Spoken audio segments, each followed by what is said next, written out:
వేడి వేడి సాంబారు రెడీ చేసేసుకుందాం. ముందుగా ఒక కుక్కర్ పెట్టుకొని కుక్కర్లో జస్ట్ మనం తాలింపు దినుసులు వేసుకోవాలి. తాలింపు దినుసులు కాస్తంత వేగక కరివేపాకు వేసుకోవాలి. అట్లనే ఆనియన్ కట్ చేసుకోవాలి.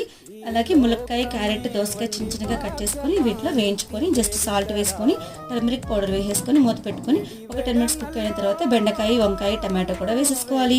కట్ చేసుకున్న వీటిని కూడా ఒక 10 మినిట్స్ కుక్ అయిన తర్వాత మనం కాస్తంత టామరెండ్ జ్యూస్లో సాల్ట్, రెడ్ చిల్లీ పౌడర్, అట్లనే సాంబార్ పౌడర్ కాస్తంత కలుపుకొని జస్ట్ ఇట్లా మనం మిక్స్ చేసుకొని ఆ వాటర్ని కూడా ఈ ఉడికిన కూరగాయల్లో వేసేసుకోవాలి.